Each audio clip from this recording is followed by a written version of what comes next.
તથા પ્રયતિતવ્યં કર્મ ક્લેશભાવો યથા ભવત્ક્લેશ પરમા। ભાગ્યશાળીઓ, આપણું પરમ સૌભાગ્ય છે કે આ વિશ્વને સૌથી પવિત્ર સર્વોત્કૃષ્ટ સામર્થ્યના સ્વામી, પરમ કરુણાના સાગર અને મહાજ્ઞાની એવા ભગવાન દેવાધિદેવ અરિહંત પ્રભુનો માર્ગ આપણને સૌને પ્રાપ્ત થયો। આ જગતનું જેને સર્વશ્રેષ્ઠ તત્વ કહી શકાય એવું જીવ શાસન આપણને બધાને પ્રાપ્ત થયું। આ આપણા પરમ સૌભાગ્યની નિશાની છે। હમણાં જ મંત્ર રત્ન મહારાજે ગર્વ અને ગૌરવની જે વાતો કરી કે આ જીવ શાસન સર્વશ્રેષ્ઠ શાસન આપણને મળ્યું છે, એનું આપણા હૈયામાં ગૌરવ ખરું કે નહીં? જો પુણ્યશાળી બોલવા ખાતર બોલાય છે, પણ હકીકતમાં ગૌરવનો અનુભવ ક્યારે થાય? ગૌરવનો અનુભવ ક્યારે થાય? જ્યારે એની શ્રેષ્ઠતાનો અહેસાસ થાય। આ જૈન શાસન કયા કારણથી સર્વશ્રેષ્ઠ શાસન છે એની જ્યારે સમજણ સ્પષ્ટ બને ને, તો એના પ્રત્યેના ગૌરવની સંવેદનાઓ પ્રગટ થઈ શકે। આ જૈન શાસન અત્યંત મહાન છે એવી જ્યાં સુધી સમજણ જ પ્રગટ થયેલી નથી, ત્યાં સુધી એના ગૌરવની અનુભૂતિ થઈ શકતી નથી। અને એટલા જ માટે આ જૈન શાસન મહાન છે, સર્વશ્રેષ્ઠ છે એવું કહેવાની પાછળ કયા પરિબળો જવાબદાર છે ને એ જ્ઞાનીઓએ ખુલાસાબંધ આપણી સામે રજૂ કર્યું છે। અને જ્યારે એ તત્વને સમજીએ ને, ત્યારે અંદરમાં એ અહોભાવ પેદા થયા વગર ન રહે કે આ જૈન શાસન એ સૌથી શ્રેષ્ઠ શાસન છે। ભાગ્યશાળીઓ, આપણાથી આવું બોલી શકાય કે ન બોલી શકાય? જૈન શાસન એ સૌથી ચડિયાતું છે, આવું આપણાથી બોલાય કે ન બોલાય? એલા જે પુણ્યશાળીએ જે પ્રશ્ન કર્યો ને, પ્રધાનમ સર્વ ધર્માનામ જૈનમ જયતિ શાસનમ, એનો એક એંગલથી એ વખતે મેં તમને જવાબ આપ્યો। હવે બીજા એંગલથી વાત કરું ને ભાગ્યશાળીઓ, કોઈ પણ વસ્તુનું પ્રતિપાદન ગર્વની ભાવનાઓમાંથી પેદા થતું હોય તો ભગવાન એને ક્યારેય સારું ગણતા નથી। ગર્વની ભાવનાથી જ્યારે આ વાક્ય બોલાતું હોય ને, તો જ્ઞાની ભગવંતો એને સારું ગણતા નથી। પણ જ્યારે વાસ્તવિકતાનું પ્રતિપાદન કરીને સામેની વ્યક્તિને સત્યની સમજણ આપવા માટે અને સત્ય પ્રત્યેની રુચિ પેદા કરાવવા માટે વાસ્તવિક પ્રતિપાદન કરવામાં આવે તો એને ભગવાન ખરાબ એટલે કે ઘૃણાસ્પદ ગણતા નથી। જૈન શાસન એ સૌથી ચડિયાતું, એનો મતલબ શું? એનો મતલબ સાહેબ, આમાં તો તમે બીજા ધર્મોને નીચા ગણે। પુણ્યશાળી, અમારા હૈયામાં બીજા ધર્મોને નીચા ગણવાનો કોઈ મનના કોઈ ખૂણામાં પણ ભાવ નથી।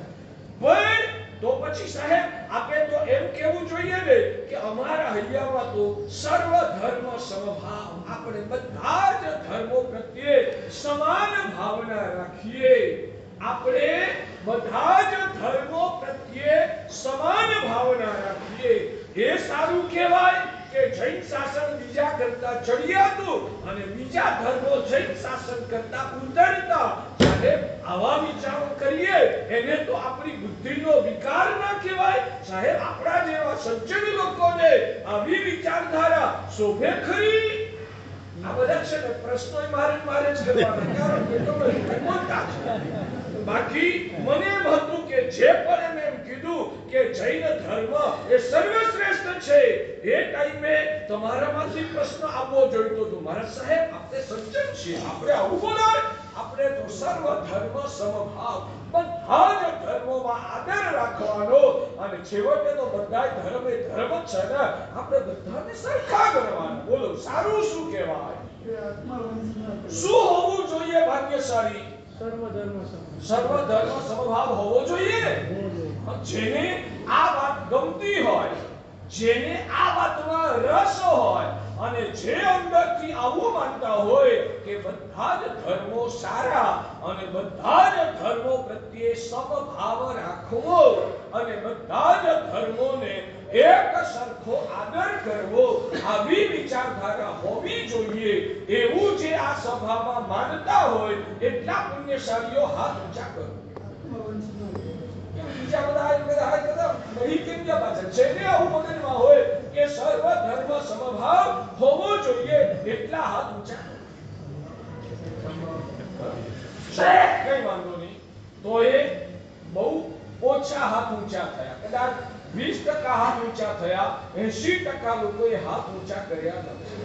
કઈ વાંધો નહીં. હવે આ વિચારધારાનું આપણે પૃથક્કરણ કરવું છે કે ખરેખર ઘણા બધા લોકો છે અજ્ઞાનતાના કારણે આ વિચારધારાઓમાં ક્યાંક ને ક્યાંક અટવાતા જાય છે, અને ક્યાંક ભૂલા પડતા. તો મારો સવાલ એ છે કે બધા જ ધર્મોને એક સમાન ગણવા એ સમજદારી કહેવાય કે નહીં? બધાને એક સરખી કેટેગરીમાં મૂકવા આ બુદ્ધિશાળીનું લક્ષણ છે? બુદ્ધિશાળી બધું જ આપણે તો સમાન. મારે કહેવું છે કે ભગવાન એમ કહે છે કે આ તો તારી અજ્ઞાનતાનું સૂચક છે.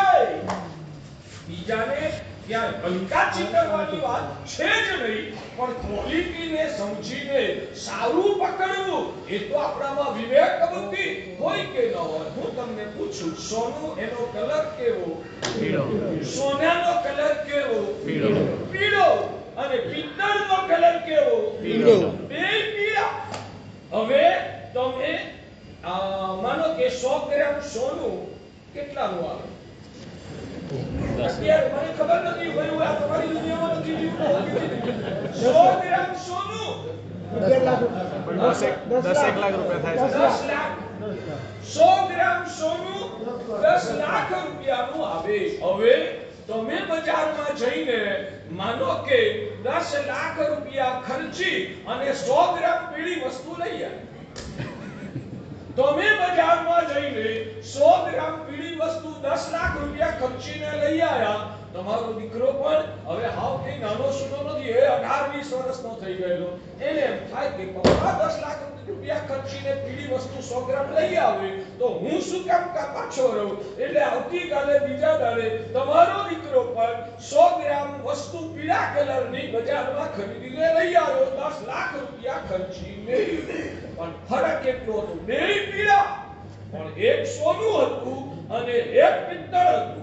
એને લાવીને તમારી સામે બતાવ્યું, પપ્પા હું પણ 100 ગ્રામ પીળી વસ્તુ લઈ આવ્યો. કેટલા રૂપિયામાં? 10 લાખમાં. પછી તમે શું કરો? હે? ખગડાઈ નાખો, એની સાથે ઝઘડો કરો. શેના માટે? પપ્પા તમે પીળી વસ્તુ લાયા, હું પીળી વસ્તુ લાયો. તમે 10 લાખ રૂપિયા ખર્ચ્યા તો મેં 10 લાખ રૂપિયા ખર્ચ્યા. મેં ખોટું શું કર્યું? અને હું તમને કહું, તમારે પણ આવો ભેદભાવ તો ના જ રાખવો જોઈએ ને. તમે જે પીળી વસ્તુ 10 લાખમાં લાયા, એ પણ 10 લાખમાં પીળી વસ્તુ લાયો, તો પછી આવો ઝઘડો શેના માટે કરવાનો? તમે એમ કહો કે નહીં, એ તો પિત્તળ કહેવાય અને આ સોનું કહેવાય. એ બંને વચ્ચે આવો ભેદભાવ તમે શું કામ રાખો?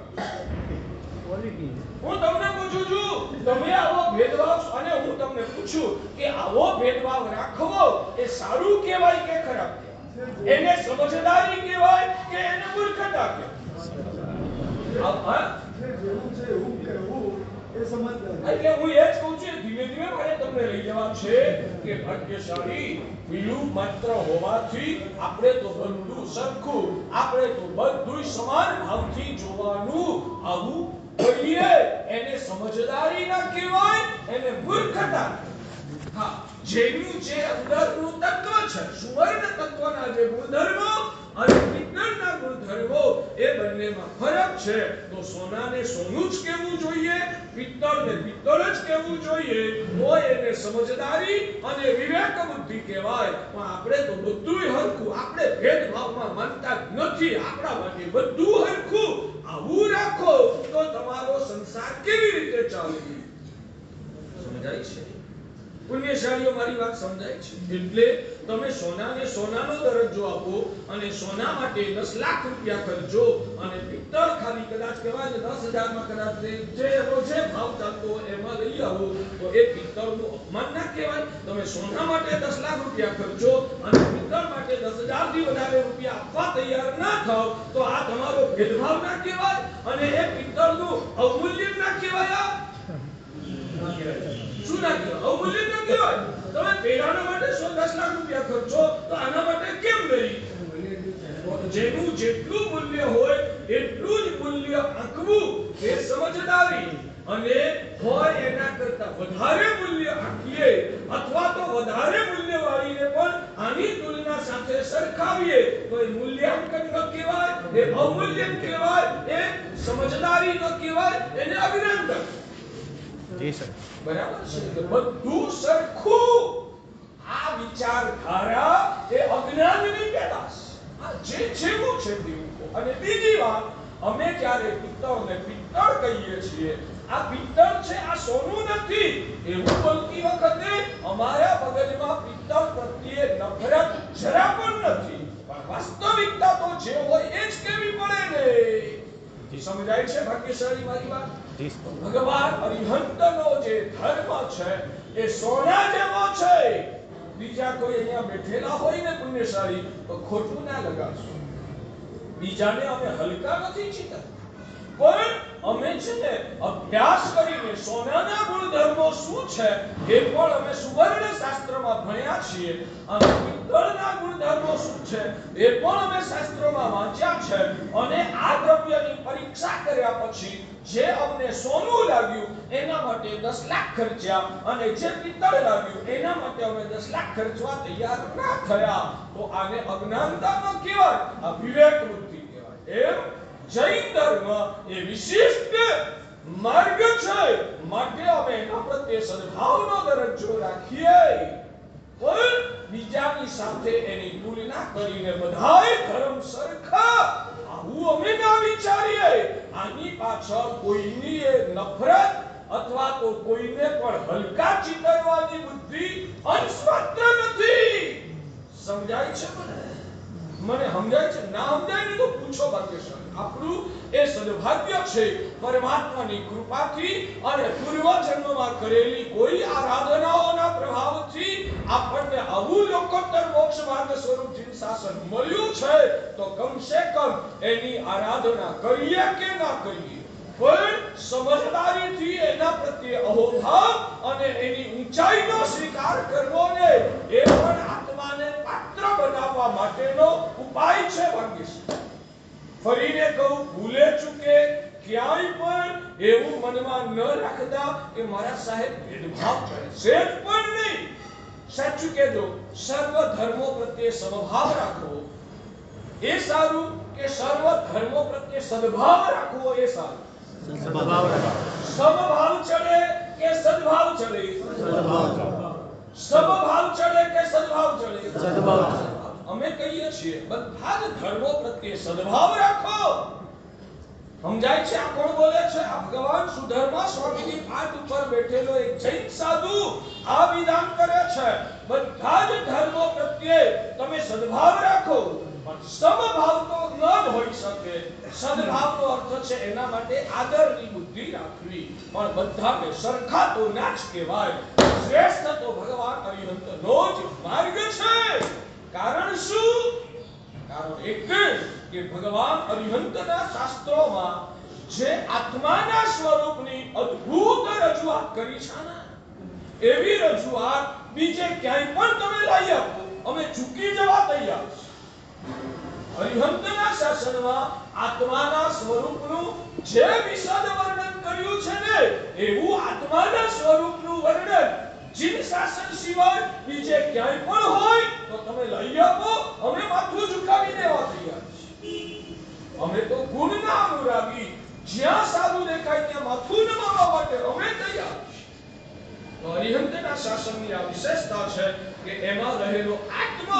એટલે કે આત્માના સ્વરૂપની જે અદ્ભુત વિચારણા એ અદ્ભુત તત્વ છે. એ બીજા નંબરમાં ભગવાન અરિહંતે બતાવેલો કર્મવાદ.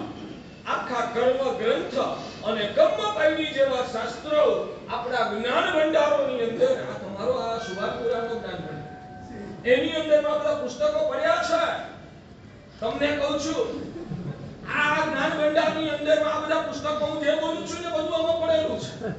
અને આગળ વધીને વાત કરું, સંસ્કૃત ભાષામાં તો બધું લખેલું આમાં છે, પણ ગુજરાતી ભાષામાં પણ વિવેચન કરીને મહાપુરુષોએ તમારા માટે સુભાનપુરાના ભંડાર સુધી પહોંચાડેલું છે. ગુજરાતી ભાષામાં એના વિવેચનો કર્મપૈડી ગ્રંથના અમારા મહાપુરુષોએ રચીને અહીંયા આગળ મૂક્યા છે. તમે પણ ભણી શકો એના માટે. એ ભણોને તો ખબર પડે કે જૈન દર્શનમાં જ્ઞાનીઓએ કર્મવાદ કેટલો અદ્ભુત વર્ણવ્યો છે. આવું વિવેચન જગતમાં બીજે ક્યાંય ન મળે. એટલે જૈન દર્શનનો આત્મવાદ અદ્ભુત છે, જૈન દર્શનનો કર્મવાદ અદ્ભુત છે.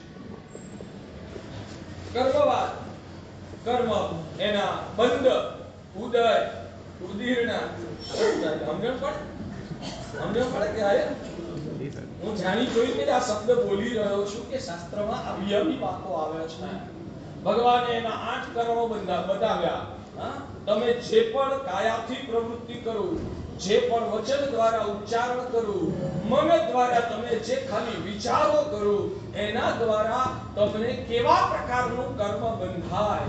કયા પ્રકારનો વિચાર હોય તો જ્ઞાનાવરણીય કર્મ બંધાય, કયા પ્રકારનો વિચાર હોય તો નામ કર્મ બંધાય, કયા પ્રકારનો વિચાર હોય તો ગોત્ર કર્મ, કેવું શુભ બંધાય કે અશુભ બંધાય. અદ્ભુત વાતો. એમાંય મિથ્યાત્વ, અવિરતિ, કષાય અને યોગ એ કર્મ બંધના કારણો ભગવાને બતાવ્યા.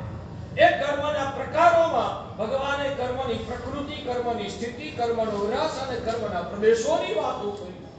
એટલું બધું અદ્ભુત વિશદ વર્ણન છે. આ ગુંઠાણે આવું કર્મ બંધાય, બીજા ગુંઠાણે આવું કર્મ બંધાય, પાંચમા ગુંઠાણે આવું કર્મ બંધાય, સાતમા ગુંઠાણે આવું કર્મ બંધાય. અને એ ગુંઠાણું તમારું કયું છે એની વિચારણા આપણે રોજિંદા પ્રવચનોની અંદરમાં કરતા રહીશું. તો કયા ગુણ સ્થાનથી કેવું કર્મ બંધાય, કેવું કર્મ ઉદયમાં આવી શકે, આ બધી વાતો જૈન દર્શનમાં જે આ કર્મવાદની વાતો કરી છે ને, આવી કર્મવાદની વાતો જૈન ધર્મને છોડીને અન્ય કોઈ પણ ધર્મની અંદર આટલી વિશદ અને અદ્ભુત બતાવી હોય તો અમે એને પણ સલામ કરવા તૈયાર છીએ. અમને કોઈના માટે રાગદ્વેષ નથી. પણ હું તમને એક પ્રશ્ન કરું, તમારા માનો કે અહીંયા આગળ વડોદરામાં કેન્સરના ડોક્ટરો કેન્સરના ડોક્ટર વડોદરામાં કેટલા પૂછું લગભગ 50. બરાબર જે હોય આપણે એની સાથે બહુ જાજી નિસ્બત નથી. ઉદાહરણ 50 જેટલા કેન્સરના 50 કેન્સરના ડોક્ટરો સ્પેશિયાલિસ્ટ આપણા પરિવારમાંથી કોઈને પણ કેન્સર થયું હોય તો 50 માંથી ગમે તેની પાસે આપણે જઈએ. કેમ? સ્પેશિયાલિસ્ટ હોય.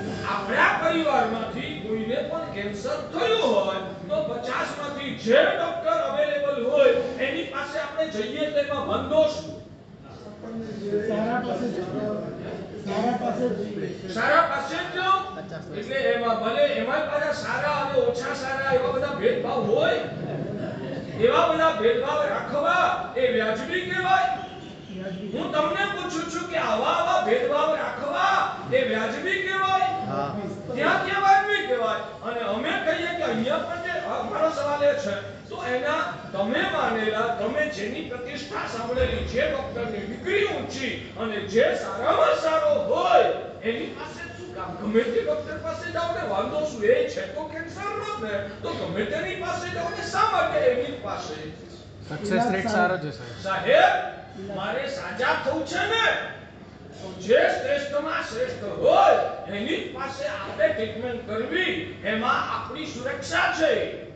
હું બીજા બધા ડોક્ટરનો આમાં કહેવાય હલકા ચિત્ર છે ને, બીજા પ્રત્યે તને નફરત છે ને, બીજા પ્રત્યે તને અનાદર છે ને, બીજાની તું આવું કહેવા દ્વારા તું બીજાની ટીકા કરી રહ્યો છે ને, નહીં? તું એ વસ્તુ વ્યાજબી કહેવાય? મને આ સર્વશ્રેષ્ઠ લાગ્યો છે અનુભવથી. વર્ષોથી અને એના રિપોર્ટો અને રિઝલ્ટો જોતા મને એમ લાગ્યું કે આ સર્વશ્રેષ્ઠ છે, તો હું એની પાસે જાઉં. મને એની ઉપર ભરોસો છે, માટે હું એને સાજા થવા માટે મારું ચેકઅપ શરીર એને સોંપું, તો એમાં કઈ ખોટું કહેવાય? ખોટું કહેવાય? એ જ વ્યાજબી છે. અચ્છા, બીજી વાત, તમારો કોઈ ભાઈબંધ કે તમારા પરિવારનો અન્ય કોઈ સ્વજન એ આ 50 માંથી એને જે અવેલેબલ થઈ ગયો એવા ડોક્ટર પાસે કદાચ માનો કે એ કહેવાયને પહોંચી ગયો અને ત્યાં એને ટ્રીટમેન્ટની શરૂઆત કરી અને તમને ખબર પડી કે આ ફલાણા ડોક્ટર પાસે ટ્રીટમેન્ટ લેવા જઈ રહ્યો છે, પેલો નામાંકિત ટોપ નંબરનો વ્યક્તિ છે પેલો ડોક્ટર, તો હવે તમારા એ સ્વજન કે ભાઈબંધને તમે સલાહ શું આપો?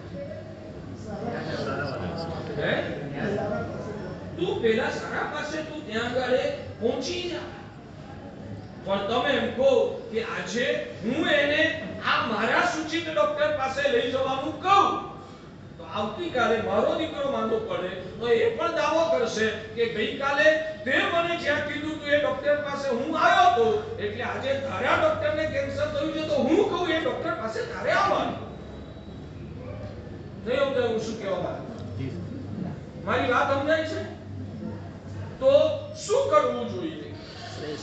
તમારા સૂચવેલા ડોક્ટર પાસે એને તમે લઈ જાઓ, તો તમે સૂચવેલા ડોક્ટર પાસે એને સૂચવેલા ડોક્ટર પાસે તમારે જવું જોઈએ કે નહીં? કેમ નહીં?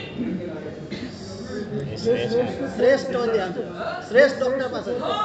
મને જે ડોક્ટર મળી ગયો છે ને એ બેસ્ટ જ મળ્યો છે, તો હવે મારે બીજા ડોક્ટર પાસે જવાની જરૂર નથી. એને જે મળ્યો છે ને એના કરતા આ વધારે નામાંકિત છે, તો એને ત્યાં આગળ લઈ જઈએ. એનો અર્થ એ નહીં કે એ મને જ્યાં લઈ જાય ત્યાં મારે જવા. સમજણ પડ્યું શું કહેવા માંગુ છું?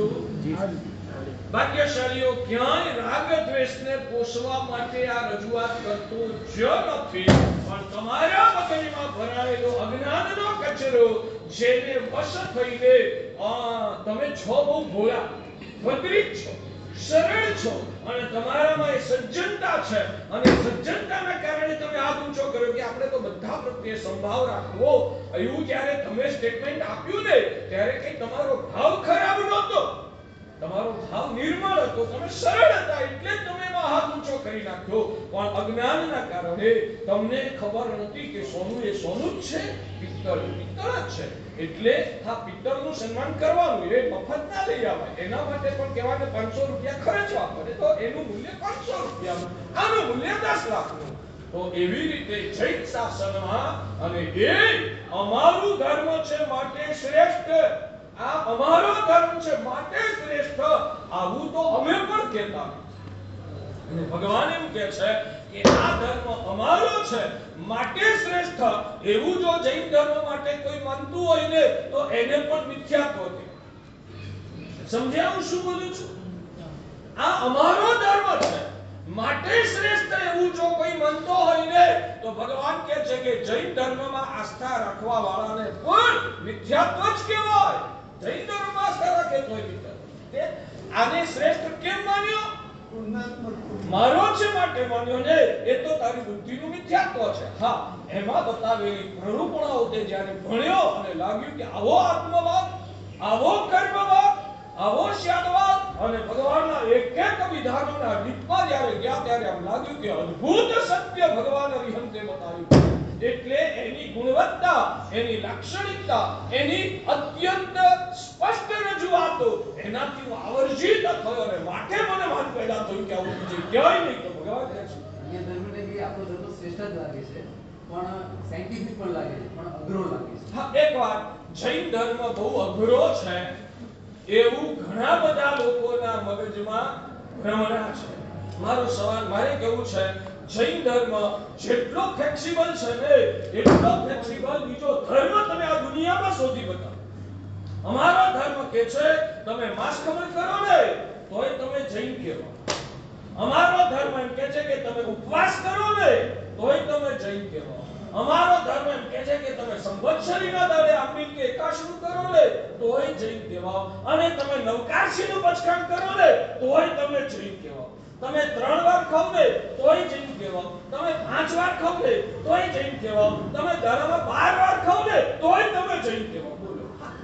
નહીં ખાવું.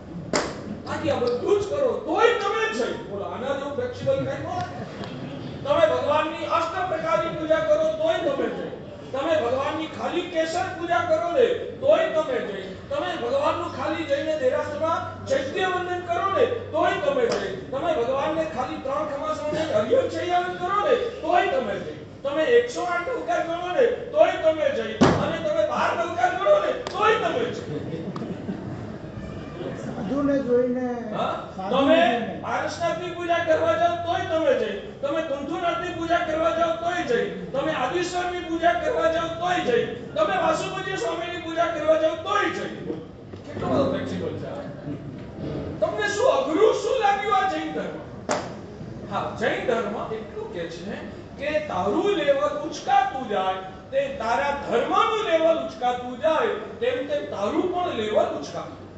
તું ઊંચા લેવલની વાતો ભગવાને બતાવી, તું દીક્ષા લઈ લે તોય જઈ. અને તું ખાલી ઔષધ કરે તોય જઈ. તું આ નેમિનાથ દાદાના અઠ્ઠમ આવે છે ને ખાલી એક અઠ્ઠમ કરે ને તોય તું જઈ. અને દશેરાથી તું ઉદ્યાનમાં જોડાઈ જાય ને તોય જઈ. બોલો આમાં કઠિન શું લાગે? સમજાય છે? એટલે કઠિન કારણ કે છે ને તમે જૈન ધર્મની ઉપરની બોર્ડરને જ ખાલી નજરમાં રાખો છો. જૈન ધર્મની નીચેની બોર્ડરને પણ યાદ રાખો ને તો જૈન ધર્મ એટલો બધો સહેલો છે. એને અઘરો કેવો કઈ રીતે ખબર નથી પડતી. બોલો હવે તમે આટલી પ્રવૃત્તિ કર્યા પછી મને સમજાવો કે જૈન ધર્મ કયા કારણથી તમને અઘરો લાગે છે? હા, એટલે મતલબ કે આપણે કરવું નથી ને એટલે બચાવ કરીએ છીએ કે અહીંયા તો આવા ઉપવાસ કરવાના હોય. પણ ક્યાં ભગવાન ઉપવાસ કરો કે ભગવાન કે તું નવકાશી કર. હા, અહીંયા તો રાત્રે ખાવાનું ત્યાં એ તો અમારા ધર્મમાં નહીં, અમારી આખી સંસ્કૃતિમાં જ રાત્રિ ભોજનના ત્યાગ છે. રાત્રિ ભોજનનો ત્યાગ કરવાનું એ જૈન ધર્મમાં નહીં, અમારી ભારતીય આર્ય સંસ્કૃતિમાં જ રાત્રિ ભોજનનો નિષેધ કરેલો છે.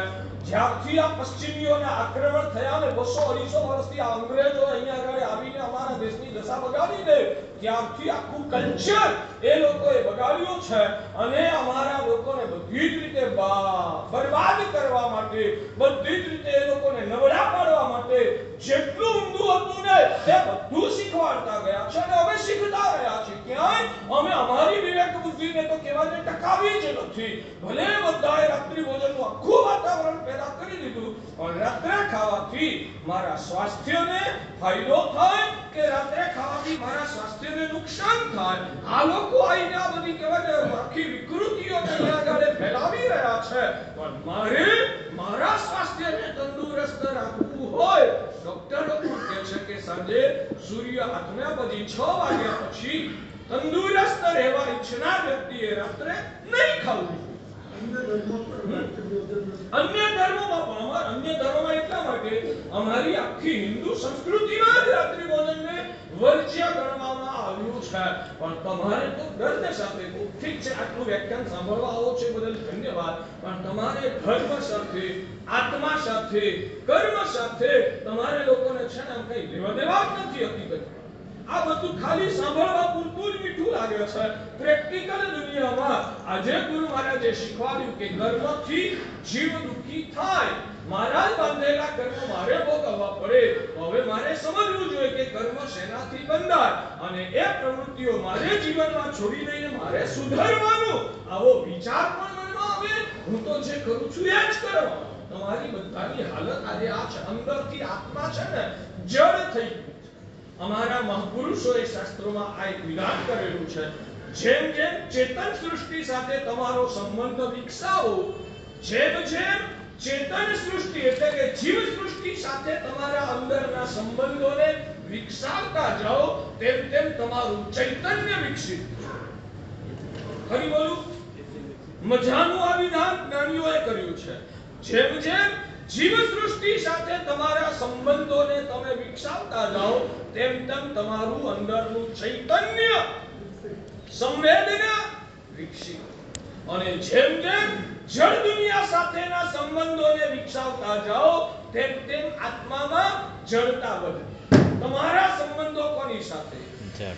જળ સાથે પૈસોય જળ, ઘર બંગલા એ પણ જળ, કપડા દાગીના એ પણ જળ, મોટર ગાડી ને મોબાઈલ એ પણ જળ.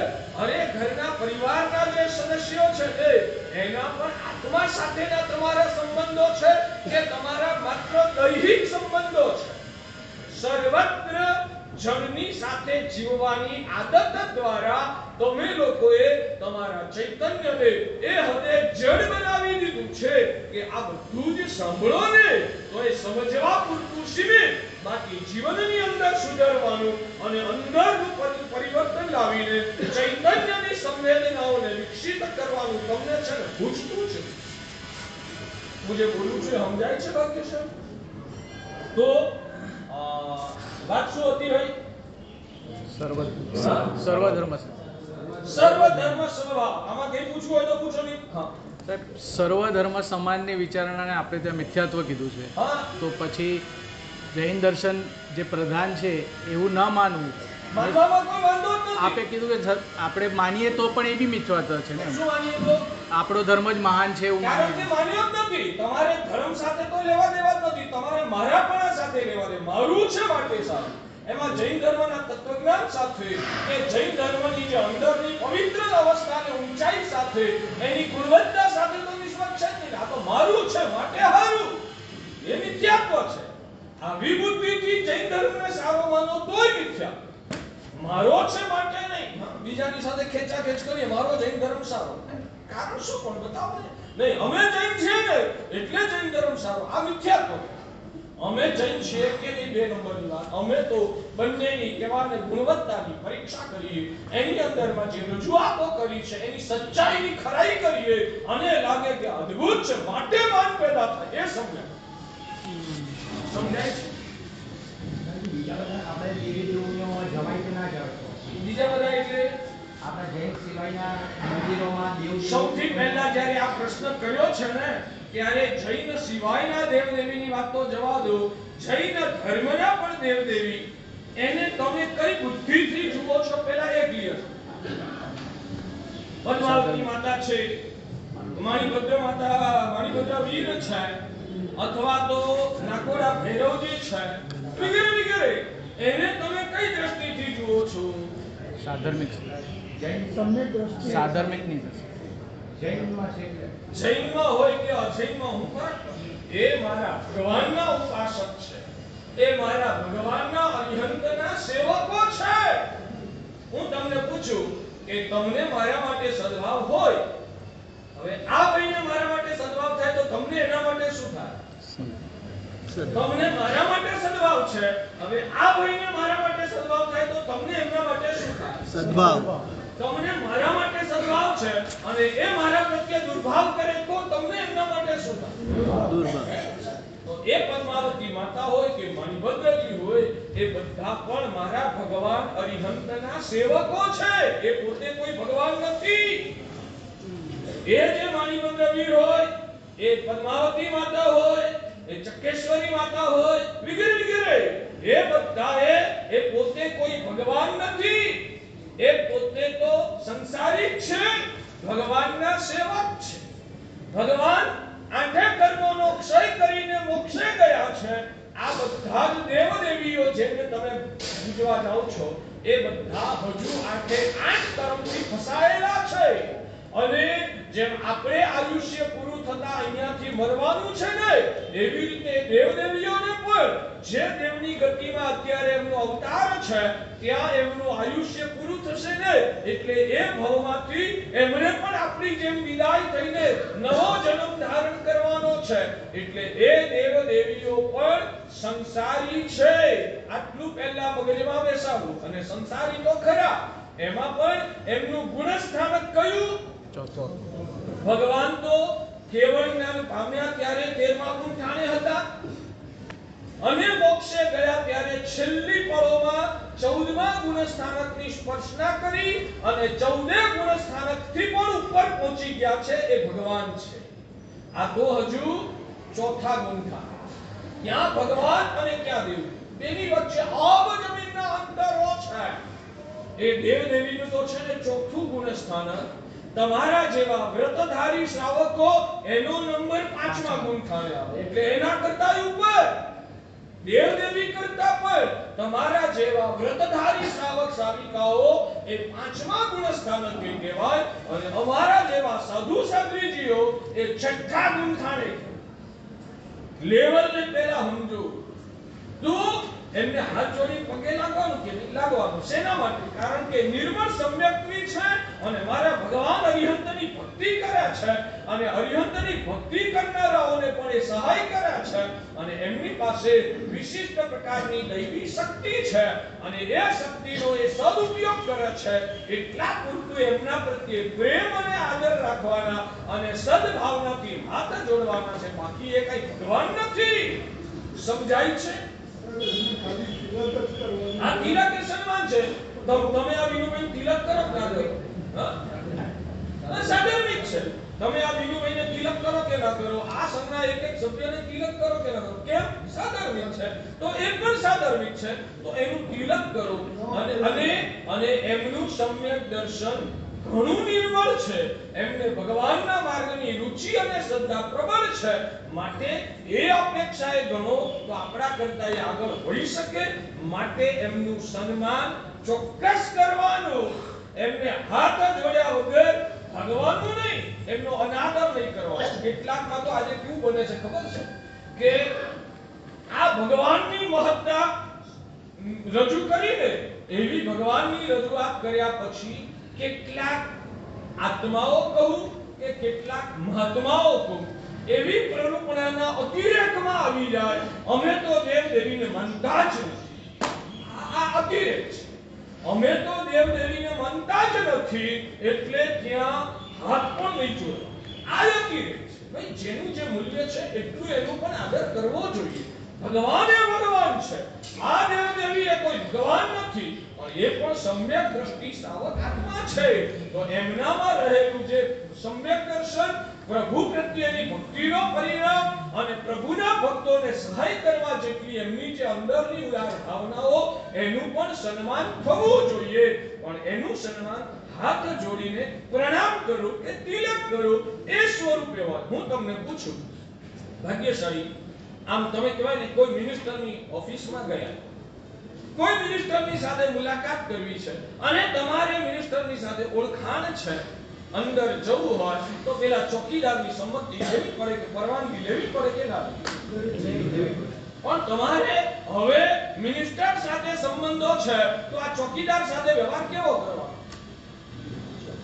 જેટલું સન્માન તમે મિનિસ્ટરને આપો એટલું જ સન્માન એને પણ આપવું જોઈએ ને. જેટલું સન્માન તમે મિનિસ્ટરને આપો એટલું જ સન્માન ચોકીદારને પણ આપવું જોઈએ ને. શું ના? એટલું જ સન્માન ચોકીદારને ન અપાય, અને એટલું જ સન્માન ચોકીદારને આપો તો એને શું કહેવાય? મૂર્ખતા નહીં. એ ચોકીદારને જેવું સન્માન તમે મિનિસ્ટરને આપો છો ને, એવું જ સન્માન જો ચોકીદારને આપો ને, તો એ મિનિસ્ટરનું અપમાન કર્યું. સમજાય છે?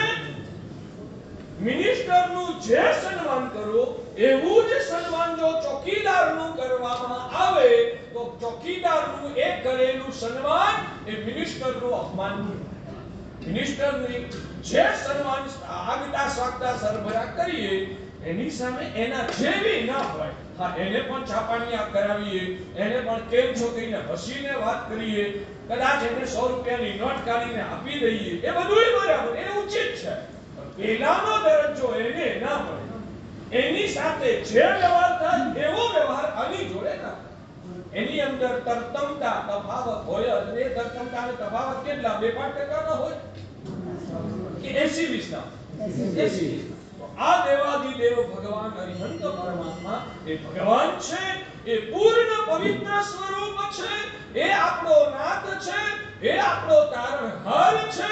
એના માટે આખું જાન ન્યોછાવર કરી દઈએ તો પણ ઓછું છે. ભગવાન એ ભગવાન, ભગવાનની તુલનામાં આ દુનિયામાં બીજું કાંઈ ના આવે.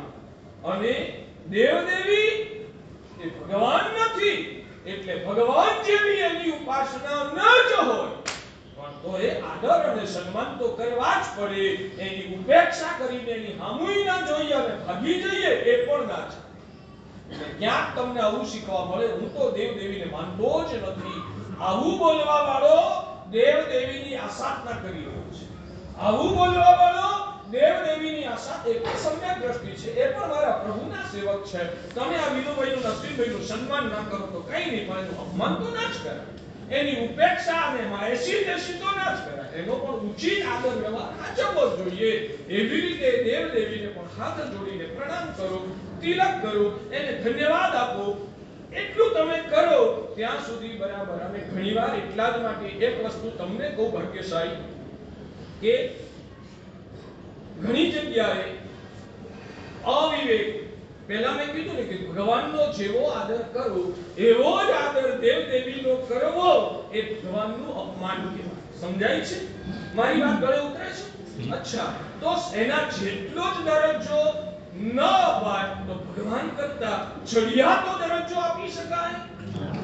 ઘણી જગ્યાએ અજ્ઞાનતાથી એવું બને, મહુડી જાય ને તો ભગવાન પદ્મપ્રભુ સ્વામીની આરતી એ કદાચ 100 રૂપિયામાં જાય અને મણિભદ્રવીરની આરતી નાકોડાજી જાય તો ભગવાન પાર્શ્વનાથ દાદાની આરતી 200, 500, 1000, 2000 રૂપિયામાં જાય અને નાકોડાની આરતી લાખો રૂપિયામાં જાય. હું કોઈની એ ટીકા કરવા માંગતો નથી, હું માત્ર વિવેક બુદ્ધિ તમારામાં પ્રગટ થાય અને આપણે આપણો આદર અને ઔચિત્ય અને મર્યાદાઓ એ તમને શીખવાડવા માટે આ વિધાન કરી રહ્યો છું. પર્ટિક્યુલરલી દુનિયા આખીને તો આપણે ન બચાવી શકીએ, પણ આપણે નક્કી કરીએ કે મારા ભગવાનનો ચડાવો જેટલામાં ગયો એનાથી વધારે દેવ દેવી માટે હું પોતે તો આગળ નહીં બોલું. એનો અર્થ કઈ દેવ દેવી માટે અપમાન કે અનાદર નથી, પણ મારા ભગવાન એ ભગવાન છે, ભગવાન કરતા આગળ બીજું આ જગતમાં કશું નથી.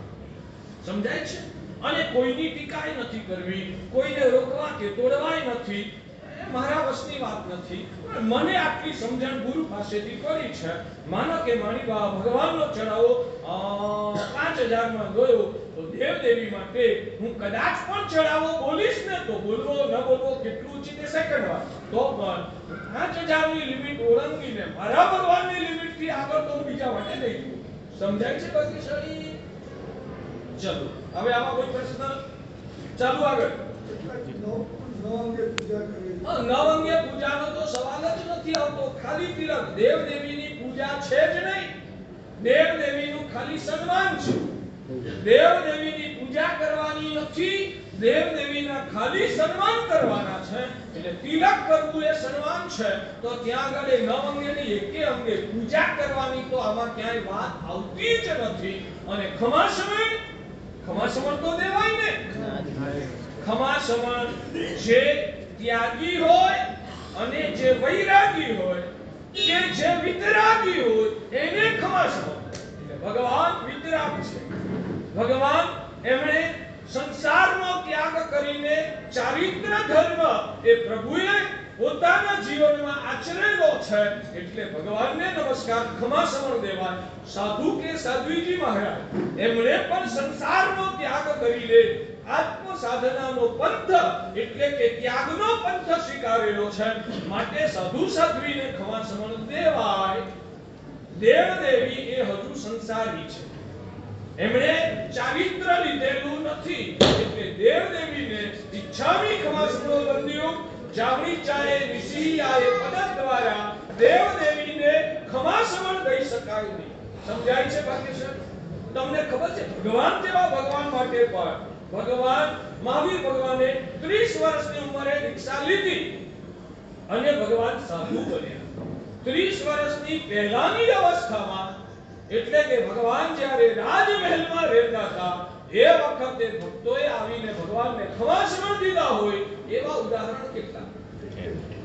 ભગવાન પણ આત્મમાં કેવળજ્ઞાન પામીને મોક્ષે જવાના અને ધર્મ તીર્થની સ્થાપના કરનારા એવા પણ ભગવાન પણ દીક્ષા નથી લીધી ત્યાં સુધી એ ભગવાનને સાધુની જેમ વંદના.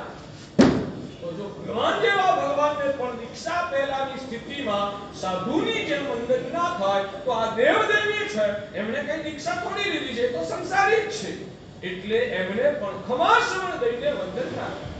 બરાબર પુણ્યશાળીઓ?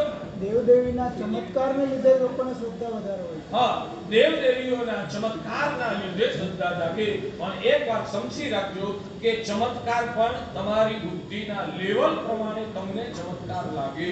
હકીકતમાં મળેલો કરોડોનો વૈભવ છોડીને વ્યક્તિને નીકળી પડવાનું મન થાય એના કરતા મોટો ચમત્કાર આ જગતમાં બીજો શું હોઈ શકે? સમજાયું નહીં? હા? શું? મેં આ તમને ઈશારો કર્યો એમાં બધું આવી ગયું. દેવદેવીને ખાલી સન્માન રૂપે તિલક કરવાનું. બહુ તો વર્ષે દાડે એક વાર નવડાવવાનું. રોજ કઈ એના પ્રસાદ ને પૂજા ને એની આરતીઓ ના હોય. અમારી પરંપરામાં ભગવાનના પણ અને ગુરુને પણ ક્યાંય પ્રસાદ પૂજા રોજ કરવાના છે જ નહીં. એનું માત્ર આદર સન્માન કરવાના. એટલે એની આરતીઓ ઉતારવી નહીં. એ પણ અતિરેક છે અને લોકો મોહમાં તણાતા જાય છે અને આપણે લોકોના મોહને પોષતા જઈએ છીએ. આવક થાય છે ને સાધારણની આવક થાય. દેવદેવીની આરતી ઉતરે તો ભગવાનની આરતી ઉતરે. એ તો પૈસા કહેવાય દેવ દ્રવ્યમાં જાય. અને દેવદેવીની આરતી ઉતારીએ દે તો સંઘને સાધારણની ઉપજ થાય. એટલે સંઘને સાધારણની ઉપજ કરવા માટે આરતી ઉતારવાની. આ તો કેના જેવી હાલત થઈ ગઈ તમારી કે આમ પૈસા માટે દેવદેવીનો ઉપયોગ તમારે પૈસા માટે કરવાનો છે. તમે અમને માત્ર પૈસાનું સાધન સમજો છો? એ તો પૂજાનો પાત્ર છે અને એનાથી ઉપજ થઈ ગઈ તો સારા કાર્યોમાં વાપરી નાખી. પણ આવા ઉદ્દેશ્યથી એમનો ઉપયોગ કરવો ને એ એમનું અપમાન કહેવાનું. એમનું દિવ્યદર્શન છે. એમને પૈસાનો સાધન તમે બનાવો છો ભાગ્યશાળી. એનાથી પૈસા પેદા થઈ જવા અલગ વાત, પણ પૈસાનું સાધન માનીને એનું મહત્વ વધારવું ને એ એક જાતની એમની આશાપના છે. સાહેબ, ભગવાનનું ચ્યવન થાય ત્યારે સૌધર્મેન્દ્ર નમોત્થણમ જ્યારે બોલે છે તો પછી આપ કહો છો કે વંદન ના થાય? નહીં, એક વાત સમજી રાખજો કે સાક્ષાત ત્યાં આગળ એમના પૂજા ઉપાસના એ બધું ભગવાનની જેમ ત્યાં નથી કરવાનું. ખમાસમણ નથી દેવાના. એ જીવન કલ્યાણક વખતે ઇન્દ્ર મહારાજાનો જે આચાર છે અને એ સાક્ષાત તીર્થંકર બનવાના એ અવસ્થાને કેન્દ્રમાં રાખીને કરે છે. પછી જીવન કલ્યાણક થયા પછી ને જન્મ કલ્યાણક થયા પછી એમણે દીક્ષા લીધી. ત્યાં સુધી ઇન્દ્ર મહારાજાએ આવીને ભગવાનને ખમાસમણ ઇચ્છાને અબુદ્ધિઓ વંદન કેટલી વાર કર્યા? કેમ નહીં? કલ્યાણક વખતે વિશિષ્ટ ઘટનામાં વિશિષ્ટ ઉપાસના કરવી એક અલગ વાત. રૂટીનની અંદર એ વ્યવહાર આચરી શકાય નહીં. આઈ ગયું ને કહી દીધું. મણિભદ્ર ભગવાન છે કે દેવ છે? મણિભદ્ર ભગવાન છે કે દેવ છે? ભગવાનની આરતી ઉતરે, દેવદેવીઓની આરતી ઉતારવાનું આપણી પરંપરામાં છેલ્લા કેટલાક દાયકાઓમાં ચાલુ થયેલું છે. સમજાય છે પુણ્યશાળી? ચાલો હવે કોઈને પ્રશ્ન તો પછી ફરી બોલો. ટાઈમ બહુ થઈ ગયો. આપણી વાત એ હતી સમભાવ રાખવો. બધું સરખું, બધા ધર્મો મારા માટે સરખા. હવે ચોકીદારને અને રાજાને બેયને સરખા ગણવાને એ તો રાજાનું અપમાન કહેવાય. ચોકીદાર અને રાજા બંનેને સમાન ગણવા એ રાજાનું અપમાન. મારા માટે તો જ્યાં આગળ કહેવાય ને સૂક્ષ્મ ધર્મ બતાવ્યો હોય એ પણ ભગવાન, અને જ્યાં આગળ સ્થૂળ આચાર બતાવ્યો હોય એ મારા માટે ભગવાન. આવું ટકે શેર ભાજીને ટકે શેર ખાધા, અંધેરી નગરીને ગંડુ રાજા જેવા કહેવાય ને કાયદા પાલીએ દે તો એ મૂર્ખોની જ દુનિયા કહેવાય. એટલે ફરીને ક્યાંય અધકચરું રહ્યું હોય ફરી તમે પૂછશો તો વધારે ખુલીને તમને ફરીને આ વાત સમજાવવાનો પ્રયત્ન કરી. પણ ભૂલે ચૂકે કોઈ પણ ધર્મમાં ઓછા વધતા અંશે કંઈક ને કંઈક સારું જ બતાવેલું છે. અને ધર્મ એને જ કહેવાય કે જ્યાં કંઈક સારું બતાવ્યું.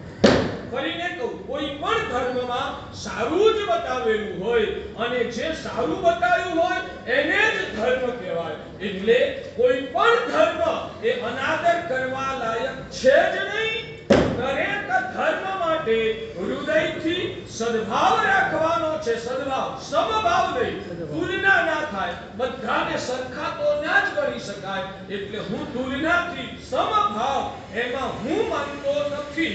સદભાવ ચોક્કસ રાખવાનો, પણ એ સદભાવ સદભાવની જગ્યાએ જ હોય, એની અંદર ક્યાંય જવાનું ન હોય. હા, જેને નબળો ડોક્ટર પાસે પહોંચી ગયો તો ને એને સબળા ડોક્ટર પાસે લઈ આવો. પણ જેને ફર્સ્ટ ક્વોલિટીનો ડોક્ટર મળી ગયો હોય એને હું ત્યાં પણ જાઉં ને, હું એને પણ બતાવું ને, હું તો બધે જાઉં એવું કરે એ પેશન્ટની હાલત શું થાય? વધારે વાંધો પડે.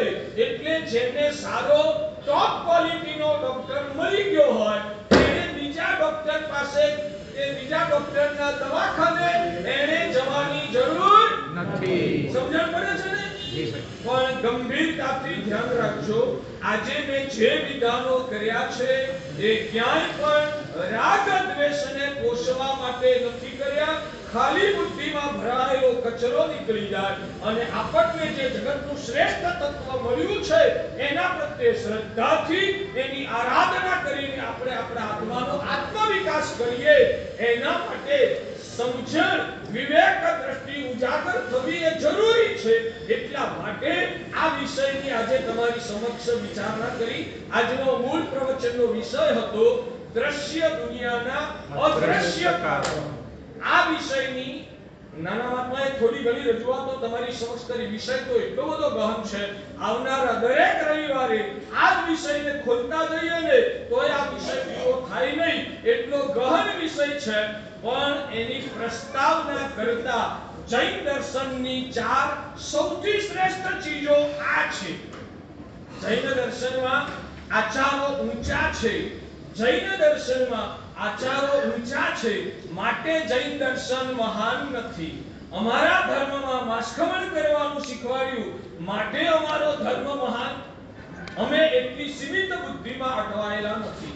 અમારા ધર્મમાં દીક્ષા લઈને લોચ કરાવવાના, મેલા કપડા પહેરવાના, ખુલ્લા પગે ચાલવાનું, આવું બધું અમારા ધર્મમાં બતાવ્યું માટે અમારો ધર્મ મહાન છે એવું પણ અમે કહેતા.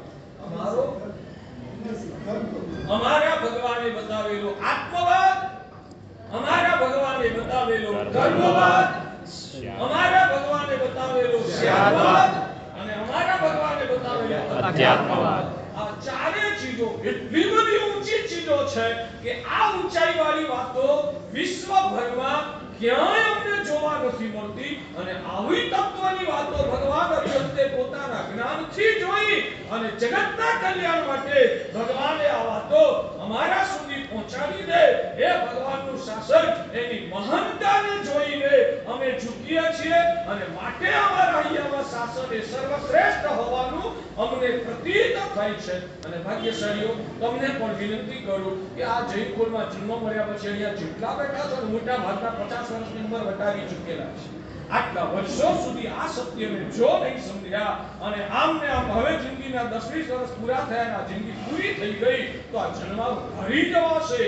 એટલે હવે જે વર્ષો બચ્યા છે ને એમાં ભગવાનના માર્ગને સમ્યક રીતે સમજવા દ્વારા એના ભાવોથી ભાવિત બનીને આત્માને પાવન કરવાનો પ્રયત્ન કરો તો જ જીવનની સફળતા છે. બાકી 50 વર્ષથી જે પૂતગલની પાછળ અને સંસારની મોહ માયામાં જિંદગી વેડફી નાખી, બાકી રહેલા 10-20 વર્ષો આમ જ હારી જશો તો આ ભાવ ચૂકી જઈને પાછા 84 લાખ યોનિના ચક્કરમાં આપણે ભટકવું ન પડે. એટલે હજુ બાજી આપણા હાથમાં છે. જે થોડો સમય બાકી રહ્યો છે, ભલે સંસાર છૂટી નથી શકતો, તમારું ઘર બજાર તમે છોડી નથી શકતા, ઠીક છે, એ તમારું અત્યારે જેમ ચાલતું એમ ચલાવ્યા કરો, પણ અંતર્મનથી આ તરફ વળીને આ ભાવોને સમજવા દ્વારા આત્માની સાથે જોડાણ કરીને અંદરથી આત્માને પાવન કરવા દ્વારા આધ્યાત્મિક ઊંચાઈ કેળવીને કમસે કમ અંદરની સાધના તો તમારા જીવનમાં વિકસાવવાનો ભાગ્યશાળી પ્રયત્ન કરો તો જ પાછલી જિંદગીમાં શાંતિ પણ મળશે, સમાધિ મળશે, પવિત્રતા ઉજાગર થશે અને આ ભાવોથી આત્મા રંગાયો હશે ને તો ભવાંતરમાં પણ જૈન શાસન તો સુલભ બનશે. ખાલી ભગવાનની પૂજા કરો કે આંબીની હોળીઓ કરો એટલા માત્રથી ભગવાનનું શાસન સુલભ ન થાય. આવી સમજણથી આત્મા ભાવિત થાય અને અવભાવ પેદા થાય અને આત્મા પ્રભુના રંગે રંગાતો જાય ને તો જન્માંતરમાં ભગવાનનું શાસન સુલભ બને. એટલે કર્મવાદ, આત્મવાદ, કર્મવાદ, સ્યાદવાદ, અધ્યાત્મવાદ. સ્યાદવાદ શું છે, અધ્યાત્મવાદ શું છે, બધું ચર્ચવાનું અત્યારે, કારણ કે તમારી પણ હવે તો ધીરજ કદાચ ખૂટી જશે એટલે એ બધું વર્ણન અત્યારે નથી કરતો.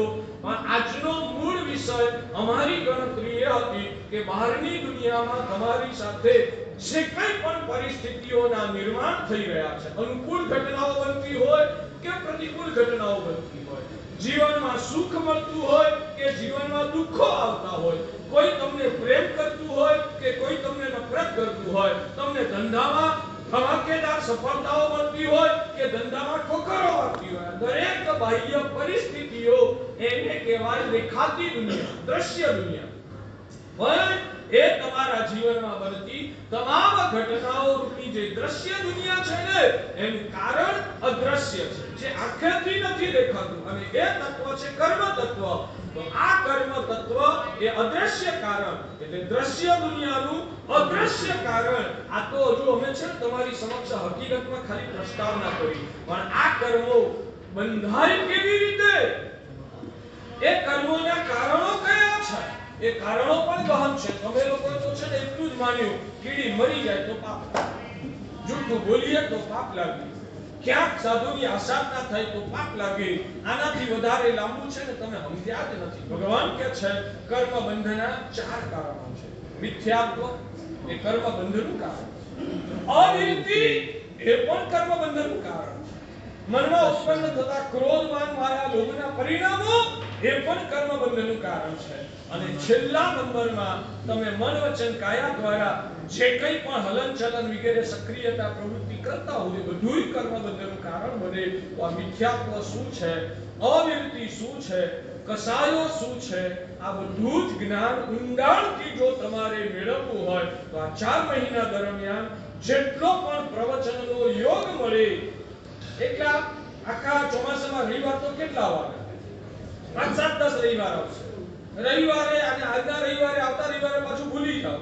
રૂટીન પ્રવચનો દ્વારા આ બધા જ પદાર્થોને યથા ક્ષમતા પ્રમાણે ખોલવાનો પ્રયત્ન કરશું. અને એક અભિલાષા રાખું છું કે આ ચોમાસામાં નિયમિત રીતે આ પ્રવચનો સાંભળી એના પદાર્થોને બરાબર કહેવાય ને ઘૂંટો, જરૂર પડે તો લખો, જરૂર પડે તો અંદર ચર્ચા કરો, જરૂર પડે તો અમારી સામે જાહેરમાં પ્રશ્ન કરો.